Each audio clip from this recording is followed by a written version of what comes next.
तुम्हाला माहिती आहे का, एकटं राहणं म्हणजे एकाकी असणं नाही.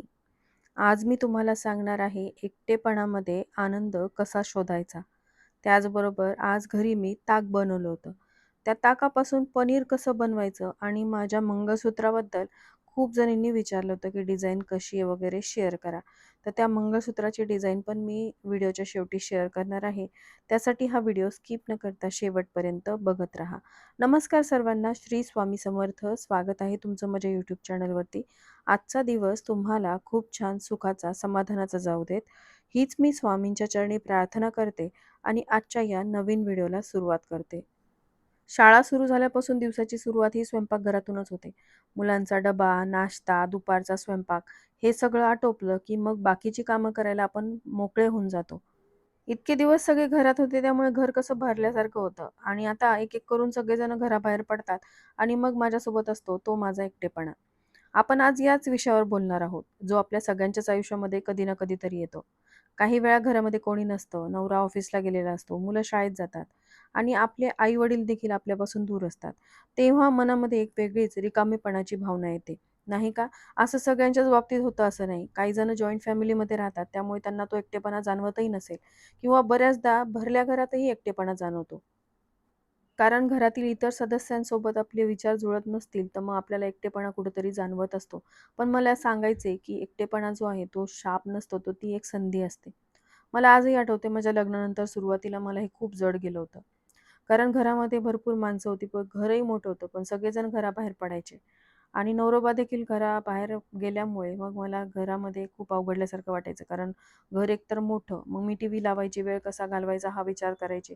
थोडा वेळ बाहेर फिरायचे, पण तरी देखील माझं मन नव्हतं लागत. कारण ते दिवस तर मला आठवले तरी आजही माझ्या अंगावर काटा येतो. पण हळू अनुभवातून मी शिकले, की एकटेपणामध्ये आनंद कसा शोधायचा. तर तेच मी आज तुमच्यासोबत शेअर करणार आहे. तर एकटेपणामध्ये आनंद शोधण्याचे 5 मार्ग आहेत बरं का, ज्यामध्ये तुम्ही स्वतःशी मैत्री करू शकता. आता मी काही जॉइंट फॅमिलीमध्ये राहत नाही. आमचं म्हणजे स्वतंत्र कुटुंब आहे, विभक्त असं. तर आपण जेव्हा विभक्त कुटुंबामध्ये असतो, तेव्हा नवरा, मुलं घराबाहेर पडल्यानंतर आपण एकटेच असतो घरामध्ये आणि जेव्हा आपण एकटे असतो, तेव्हा आपल्याला स्वतःचे विचार ऐकायला मिळतात. आपण मनातल्या मनात बोलत असतो. पण चांगले विचार केले, तर मग आपल्याला त्यातून काहीतरी शिकायला मिळतो आणि नकारात्मक विचार केले, तर मग आपल्याला त्याचा त्रास होतो. जर तुमच्याकडे वेळ असेल, तर तुम्ही एक डायरी घेऊ शकता आणि लिहायला सुरुवात करू शकता. आज काय वाटलं, काय आवडलं, काय नाही आवडलं, हे लिखाण म्हणजे स्वतःशी बोलण्यासारखं आहे. हळू तुम्हाला जाणवेल, की तुमचा सर्वात चांगला मित्र म्हणजे तुम्हीच आहात. पुढची गोष्ट म्हणजे नवीन स्वयंपाक शिका. एकट्या वेळामध्ये स्वयंपाकघर हे तुमचं लॅब बनतं. नवीन रेसिपीज ट्राय करा. आज मी तुम्हाला ताकापासून पनीर बनवायला शिकवणार आहे. पुढच्या भागात अजून काहीतरी शिकवेल. पण आधी एकटेपणामध्ये स्वयंपाक करणं हे किती आनंददायी असतं हे अनुभवा. चव बघायला कोणी नसलं तरी स्वतःची दात स्वतः द्या आणि मग तुम्हाला स्वयंपाकामध्ये गोडी देखील निर्माण होईल. नवीन-नवीन रेसिपीज तुम्हाला ट्राय करायला आवडतील. त्यामुळे नक्कीच हे करून बघा. त्यानंतर तुमच्याकडे बराच वेळ असेल, तर तुम्ही एखादा छंद जोपासू शकता. लहानपणी तुम्हाला काय आवडायचं? चित्र काढणं, गाणं, विणकाम हे सगळे छंद लग्नानंतर म्हणजे मुलं झाल्यानंतर कुठेतरी हरवतात. एकट्या वेळेचा उपयोग करा आणि ते पुन्हा जिवंत करा. मी स्वतः एकट्या वेळामध्ये लग्नानंतर मी माझं शिक्षण पूर्ण केलं. म्हणजे तसं माझं ग्रॅज्युएशन झालेलं होतं, पण मला पुढे शिकायचं होतं. मग मुलं जेव्हा नर्सरीमध्ये, स्कूलमध्ये जायला लागली, तेव्हा मी कॉलेजला ॲडमिशन घेतलं आणि माझं उर्वरित शिक्षण जे आहे, जे मला करायचं होतं ज्यामध्ये, ती डिग्री मी घेतली. मग मी कोणती डिग्री घेतलेली आहे, तर मी LLB कंप्लीट केलं. छत्रपती संभाजीनगरला ज्या कॉलेजला मी ॲडमिशन घेतलं होतं, ते सगळ्यात मोठं कॉलेज होतं लॉचं. तिथे मी ॲडमिशन घेतलं. माझं LLBची डिग्री मी मुलं फर्स्ट स्टँडर्डला जाईपर्यंत ती कंप्लीट केली. त्यानंतर मी LLM देखील केलं क्रिमिनलमध्ये. त्यानंतर मी हायकोर्ट जॉइन केलं. कोर्ट जॉइन केल्यानंतर माझ्या एक लक्षात आलं, की कोर्टासाठी भरपूर वेळ द्यावा लागतो. कोर्ट जॉइन केल्यानंतर फुल टाईम तिथे आणि त्यानंतर क्लायंटला पण अटेंड करावं लागतं. त्यामुळे मग घर, मुलं आणि कोर्ट हे मॅनेज होणं माझ्याकडून पॉसिबल नव्हतं. कारण मिस्टरांव्यतिरिक्त घरून कोणाचाही सपोर्ट नव्हता. त्यामुळे मग मी घरीच थांबले. मुलांसाठी मला हा निर्णय घ्यावा लागला. पण इन बिटवीन मी काही कॉम्पिटिटिव्ह एक्झामची पण तयारी करत होते. ज्यामध्ये मी नेटची एक्झाम दिली. नेटच्या एक्झाममध्ये मी सुरुवातीला क्वालिफाय झाले होते. क्वालिफाय झाल्यानंतर तुम्हाला जॉब मिळत नाही, तर त्यासाठी तुम्ही इलिजिबल व्हावं लागतं. म्हणजे मेरिट लिस्टमध्ये तुम्ही जर आले, तर तुम्ही इलिजिबल होता त्या जॉब प्रोफाईलसाठी आणि असिस्टंट प्रोफेसरसाठी ओपन कॅटेगरीमध्ये मी इलिजिबल नव्हते. त्यामुळे मग मी 2-3 वेळा ती एक्झाम ट्राय केली आणि त्याचबरोबर जे-एम-एफ-सीची पण मी तयारी करत होते. पण सगळं हँडल करून एक कॉम्पिटिटिव्ह एक्झामची तयारी करणं हे देखील सोपं नव्हतं. त्यानंतर मग मला नित्या झाली आणि नित्या झाल्यानंतर मग मला असं वाटत राहायचं, की मी एवढी शिकलेली आहे, तरी पण मी घरीच आहे. पण मग मी YouTubeचे व्हिडिओ बघायची. मला ते खूप आवडायचे. मी देखील असं चॅनल सुरू करावं अशी माझी इच्छा होती. आणि मग एक दिवस मी असंच नित्याचे व्हिडिओ टाकायला सुरुवात केली आणि अ, असे व्हिडिओज टाकत गेले. मग त्यातून आयडियाज येत गेल्या आणि मग माझे काही व्हिडिओज व्हायरल झाले आणि मी आज इथपर्यंत आहे. आणि तेही तुमच्या सगळ्यांच्या सपोर्टमुळे. कारण खूप खूप साऱ्या मैत्रिणींनी मला सपोर्ट केला आणि माझ्या व्हिडिओला प्रतिसाद दिला. त्यामुळे मग आज हा दिवस मी बघत आहे. सांगायचा उद्देश एवढाच आहे, की मी काही खूप माझा मोठेपणा वगैरे सांगत नाहीये किंवा मी काय केलं वगैरे. तर तुम्ही तुमचा आनंद कसा शोधू शकता, एकटेपणा कसा दूर करू शकता, हे मी तुमच्यासोबत शेअर करत आहे. आणि त्यासाठी तुम्ही तुमच्या आवडीनुसार गोष्टी ज्या आहेत त्या करायच्यात. आता मी शिक्षण घेतलं, तर तुम्हाला शिक्षणात आवड नसेल, तर तुम्ही दुसरं काहीतरी करू शकता. तुमच्या एकट्या वेळेचा उपयोग करा आणि तो पुन्हा जिवंत करा. घराबाहेर पडा, जवळच्या बागेत जा, एखाद्या झाडाखाली बसा. सकाळचा चहा तुम्ही तुमच्या बाल्कनीमध्ये घ्या. तुमच्या घरामध्ये तुम्ही छोटे-छोटे प्लांट्स लावा आणि त्यांना मुलासारखं वाढवा. हे छोटे-छोटे क्षण मनाला खूप शांत करतात. एकटेपणा ही शांतता बनते, जेव्हा आपण निसर्गाशी जोडतो स्वतःला तेव्हा. त्याचबरोबर स्वतःची काळजी घ्या.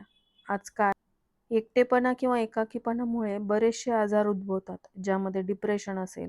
बऱ्याचशा स्त्रियांना प्रेग्नन्सीमध्ये देखील डिप्रेशन येतं. मग ते पोस्ट प्रेग्नन्सी डिप्रेशन असू शकतं आणि हे खूप जणांच्या लक्षात येत नाही. अशा स्त्रियांची खूप चिडचिड होते आणि त्या स्त्रीची काळजी घेणं हे घरच्यांचं कर्तव्य असतं.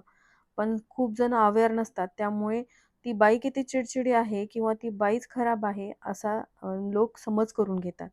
पण हे कुठेतरी डिप्रेशनचं कारण असू शकतं. प्रेग्नन्सीनंतर तिची काळजी व्यवस्थित न घेतल्यामुळे किंवा बाळाचं करता-करता तिला खूप थकवा जाणवत असेल, त्यामुळे तिची चिड होत असेल आणि हे देखील पोस्ट प्रेग्नन्सी डिप्रेशनचं कारण असू शकतं. त्याचबरोबर मेनोपॉजचे देखील बरेचसे कारणं आहेत. मेनोपॉजमुळे देखील स्त्रियांची चिड होते, एकटेपणा वाटतो. पण याबद्दल सुद्धा बऱ्याचशा लोकांना माहिती नसते, की आजकाल खूप अर्ली मेनोपॉज म्हणजे कमी वयामध्ये मेनोपॉज सुरू होतो आणि ज्यामध्ये त्या फेजमधून ती स्त्री जात असताना तिची चिड होते. पाळी येण्याच्या 8 दिवस आधी तिला खूप असं घाबरल्यासारखं वाटणं, घाम फुटणं किंवा पाळी जी आहे ती अनियमित होणं यासारखे त्रास तिला होत असतात. त्यावेळेस घरच्यांनी तिला समजून घेणं खूप महत्त्वाचं असतं आणि घरचे जर तिला समजून घेत नसतील, तर हे तिचे त्रास जे आहेत ते जास्त वाढत जातात. त्यामुळे हे सगळं तुम्हाला टाळायचं असेल, तर तुम्ही स्वतःची काळजी घेणं आवश्यक आहे. आधी सांगितलेल्या एखाद्या छंदापैकी तुम्ही स्वतःला छंद लावून घेऊ शकता. स्वतःमध्ये तुम्ही गुंतून जा. म्हणजे बाहेरच्या स्वतःला कशात ना कशात बिझी ठेवा. जेणेकरून म्हणजे हे जे विचार किंवा एकटेपणा जो आहे तो तुमच्यावरती हावी होणार नाही. आता स्वतःची काळजी घ्यायची म्हणजे फक्त शारीरिक काळजी नाही, तर मानसिक काळजी घेणं देखील तितकंच आवश्यक आहे. त्यालाच सेल्फ केअर म्हणतात. म्हणजे जी गोष्ट तुमच्याकडून होत नाही, तिथे तुम्ही नाही म्हणायला शिका. उगाच घरच्यांच्या दबावामुळे किंवा कोणी काय म्हणेल यामुळे आपण सर्व स्त्रिया काय करतो, एक-एक जबाबदारी आपल्या अंगावरती घेत असतो. पण ती जबाबदारी आपल्याकडून व्यवस्थित पार पडत नसेल, त्याचा त्रास आपल्या शरीराला होत असेल ना, तर मग आपणच आपल्याला म्हणजे शिक्षा देण्यासारखं आहे. त्यामुळे जी गोष्ट तुम्हाला झेपत नसेल, तिथे तुम्ही सरळ नाही म्हणायला शिका. त्याचबरोबर तुमच्या आवडीची तुम्ही साडी नेसू शकता. फक्त घरात असलो तरी स्वतःसाठी सुंदर दिसणं हे फक्त दुसऱ्यांसाठी नाही, ते स्वतःसाठी आहे. जेव्हा तुम्ही स्वतःची काळजी घेता, तेव्हा मनही प्रसन्न होतं. लक्षात ठेवा, एकटेपणा म्हणजे एकाकीपणा नाही, एकटेपणा म्हणजेच स्वतःसाठीचा वेळ. तर असो एकटेपणामध्ये आनंद कसा शोधायचा यावरती मी भरपूर चर्चा केली. आता आपण स्वयंपाकघरात जाऊया. आज मी तुम्हाला एक रेसिपी सांगणार आहे. आता रेसिपी काय आहे, तर आज मी म्हणजे साय जी जमा झालेली होती त्यापासून तूप बनवलं आणि उर्वरित जे ताक असतं ना, त्या ताकापासून घरच्या घरी मऊ स्वादिष्ट पनीर देखील बनवता येतं. हो, तुम्ही बरोबर ऐकलंय. यावरचा एक शॉर्ट व्हिडिओ पण मी खूप आधी शेअर केला होता. मी ताकापासून पनीर बनवते. कारण हे साईचं जे ताक असतं ना, ते आमच्या घरी कोणीच पीत नाही. दही जे असतं ना, त्यामध्ये पाणी टाकून मग ते ढवळून ते ताक जे बनतं ना, तेच आमच्याकडे पितात आवडीने. आणि हे ताक मात्र कोणी प्यायचंच नाही. मग मी असाच एक व्हिडिओ बघितला होता, की ताकापासून पण पनीर बनवता येतं वगैरे. तर तेव्हा मी एक शॉर्ट व्हिडिओमध्ये ती माहिती शेअर केली होती. पण आता मी नवीन एक पनीर मेकर घेतले ना, तर त्यामध्ये ताकापासून पनीर कसं बनतं हे मी शेअर करणार आहे. जे ताक आपण पितो किंवा भाजीमध्ये घालतो त्यापासून अगदी सोप्या पद्धतीने पनीर बनतं आणि हे पनीर बाजारच्या पनीरपेक्षा खूपच चांगलं असतं. बाजारचं पनीर महाग असतं आणि त्यात काय असतं हे आपल्याला माहिती नसतं. घरचं पनीर शुद्ध असतं, प्रेमाने बनवलेलं आणि खर्च एकदम कमी होतो. शिवाय ताकाचा उपयोग होतो. जे नाही तर मग फेकलं जातं सहसा. तर आता माझ्याकडे जे ब्लेंडर आहे ना, त्याने ही साय फिरून घेतली. फ्रिजमध्ये ठेवलेली साय मी बाहेर काढून ठेवली होती. तोपर्यंत ती व्यवस्थित झाली. म्हणजे डीप फ्रीज केल्यामुळे ते कसे बर्फासारखी असते. तर ती थोडीशी मेल्ट झाली होती. मग तिला फिरून घेतलं. या ब्लेंडरनी ना खूप लवकर असं फिरवल्या जाते साय आणि मस्त लोणी बाहेर पडतं. आता पावसाळा जरी सुरू झालेला असला तरी दमट वातावरण आहे त्यामुळे थंडगार असं पाणी यामध्ये घातलं आणि हे लोणी तुम्हाला पिवळसर दिसत असेल कारण माझ्याकडे जे दूध येतं ना ते गीर गाईचं आहे. आमच्या म्हणजे छत्रपती संभाजीनगरला अशा बऱ्याच गोशाळा आहेत जिथे गीर गाईचं दूध मिळतं आणि अगदी घरपोच आणून देतात ते. त्यामुळे बऱ्याचदा माझ्याकडे तूप आणि लोणी, ताक हे घरचंच असतं. कारण दूध भरपूर घेते आणि दुधाला साय पण येते त्यामुळे मग घरचं तूप असतं. पण हे पुरत नाही. कारण तूप आपण आठवड्याला 15 दिवसाला बनवतो तर ते तूप 8 दिवसामध्ये संपून जातं. शिरा बनवला किंवा पोळीला लावलं किंवा आपण भातावर घेतो 2 चमचे. त्यामुळे तूप फारसं पुरत नाही. तूप मला विकतचंही घ्यावं लागतं. पण घरच्या बनवलेल्या तुपाची मजाच वेगळी. तर असं हे लोणी मी काढून घेतलं आणि लोणी काढल्यानंतर जे पाणी खाली राहतं ना, जे ताकाच्या स्वरूपात असतं, तर हे बऱ्याचदा मी फेकून द्यायची. फेकून नव्हते देत, कोणाला तरी द्यायची भांडेवालीला वगैरे. कारण घरी कोणी पीत नव्हतं. म्हटलं वाया जाण्यापेक्षा कोणाला तरी आपण देऊयात. तर तसं करायची. पण मग जेव्हापासून तो व्हिडिओ मी बघितला होता ना, Instagramवरतीच एक रील बघितली होती, की ताकापासून पनीर बनवता येतं. तर खूप सोप्या पद्धतीने आपण बनवू शकतो ते पनीर. तर आता हे तुम्ही बघताय, की लोणी काढल्यानंतर लोण्याला मी स्वच्छ धुवून घेणार आहे आधी आणि दुसऱ्या भांड्यामध्ये जे ताक आहे ना, त्यापासून आपल्याला पनीर बनवायचं आहे. त्याआधी लोण्याला मस्त 2-3 वेळा पाण्यामधून धुवून घ्यायचं आणि बघा काही फारशी भांडी भरवण्याची गरज नाही, काही नाही. कारण या ब्लेंडरनी माझं काम खूप सोपं होतं.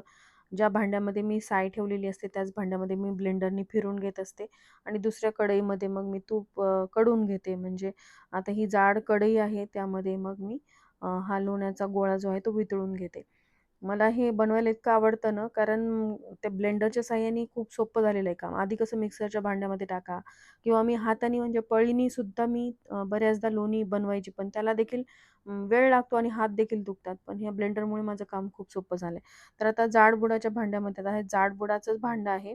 तर मध्यम आचेवरती गरम करायला सुरुवात करायची आणि सतत ढवळत राहायचं. ताकाला उकळी नाही येऊ द्यायची, फक्त गरम करायचे आणि जेव्हा ताक गरम होतं ना, आता हे खूप कमी ताक आहे. त्यामुळे माझ्याकडे कालचं थोडंसं उरलेलं दूध होतं. तर ते देखील मी टाकलेलं आहे. अगदी अर्धा कप टाकलं किंवा 1 ते 2 चमचे टाकलं तरी चालतं.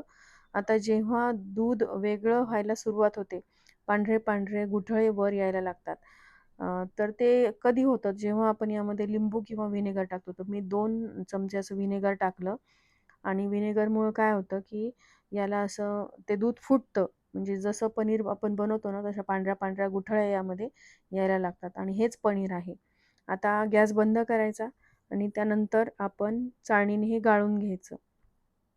आणि आता तर माझ्याकडे काय हे नवीन घेतलेलं पनीर मेकर आहे. त्यासाठी मला फार काही त्रास घेण्याची आवश्यकता नाही.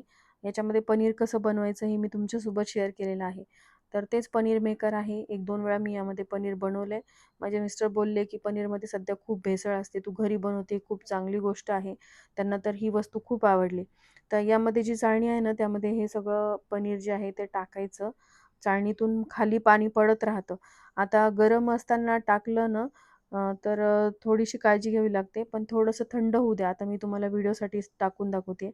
तर खूप जर पाणी असेल ना, तर ते पाणी बाजूला काढून घ्यायचं. खालचं जे पात्र आहे ना, ते थोडंसं रिकामं राहायला हवं. नाहीतर पाणी जास्त झालं, तर मग पनीर व्यवस्थित बनणार नाही. आणि जर तुम्हाला वाटलं, की व्हिनेगरचा वास पनीरला लागू शकतो, तर ते पनीर तुम्ही असं वरून धुवून पण घेऊ शकता. जेणेकरून खाली ते पाणी पडेल आणि पनीर देखील स्वच्छ होऊन जाईल. आणि फार काही मेहनत न घेता यामध्ये पनीर होतं. अर्ध्या तासासाठी तुम्हाला फ्रिजमध्ये हे सेट करावं लागतं. तर आता अर्ध्या तासासाठी मी फ्रिजमध्ये याला ठेवून देते. आणि अर्ध्या तासानंतर तुम्ही बघताय, की मस्त असं चौकोनी आकाराचं पनीर आपलं रेडी झालेलं आहे. याला कट करून घ्यायचं आणि मस्त आपलं पनीर एन्जॉय करायचं. आणि तोपर्यंत इकडे तूप पण तयार झालं होतं.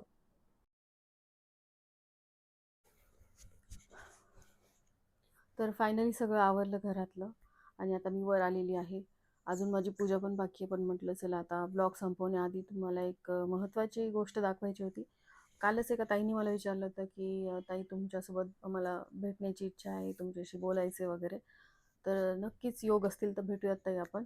आणि त्यानंतर पुढची गोष्ट म्हणजे खूप साऱ्या ताईंनी आधी पण मला विचारलं होतं, की ताई तुमच्या मंगळसूत्राची डिझाईन दाखवा. तर म्हटलं चला आता जास्त पेंडिंग नको ठेवायला तो विषय.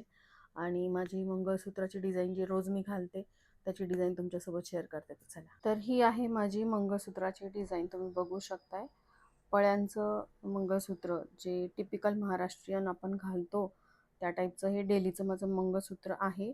यामध्ये 4 मणी आहेत आणि समोर अशा 2 पळ्या आहेत.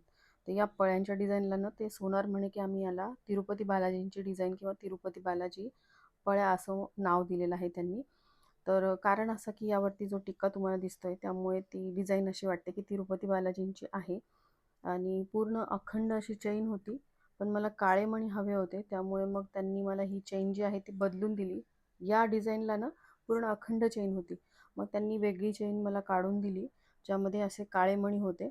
आणि पूर्ण चेन म्हणजे अशी काळे मणीची असली ना ती देखील तुटते, त्यामुळे अशी जाड चेन जर घेतली ना तर ती सहसा तुटत नाही, म्हणून मला अशी थोडीशी जाड हवी होती. त्यावेळेस कसं सोन्याचा भाव पण कमी होता त्यामुळे मला ते घेणं शक्य झालं ना. आता तर सोन्याचे भाव किती गगनाला भिडलेले आहेत तुम्हाला माहिती आहे.